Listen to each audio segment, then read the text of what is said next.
Karong hapit na ang tinginit gikabalakan usab ang posibleng kakulang sa supply sa kuryente. Sayro na to ang dugang detalye sa live report ni Sheila Vergara Rubio. Sheila.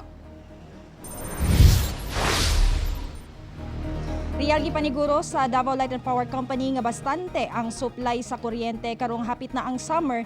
Ilabi na nga labong kinahanglan usab ang kuryente sa mga health facility o cold storage area alang sa rollout sa bakuna kontra COVID-19. Sa privileged hour sa sesyon sa Konseho sa Davao City, gipadayag ni Councilor Louis John Bongguyan nga gikalipay sa kagamhanan ang pag-abot sa bakuna kontra COVID-19 nga gituhuang dakong tabang aron masulbad ang pandemya.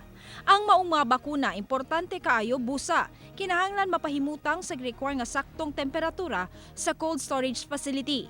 Ang maong samang pasilidad, dependent sa kuryente, busa, but mapaniguro sa nisgutang konsehal nga bastante ang supply sa kuryente.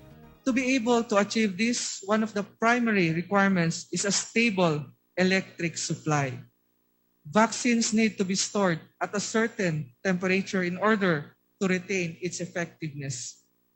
Hence, there must be a power supply in cold storage facilities and healthcare facilities.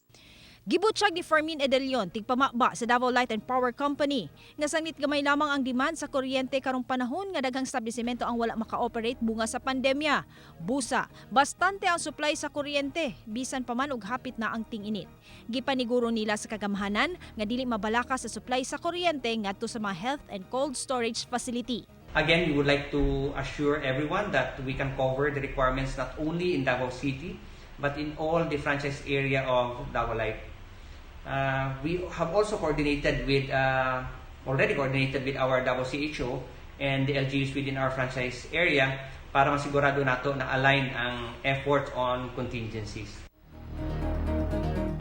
Real hinong giklaro sa DLPC nga dunay mga power interruption nga dili malikayan sama sa dili kontroladong hitabo sama sa epekto sa pagdaot sa panahon. Apan duna sila emergency team nga motutok aron dali kining maaksyonan. Real.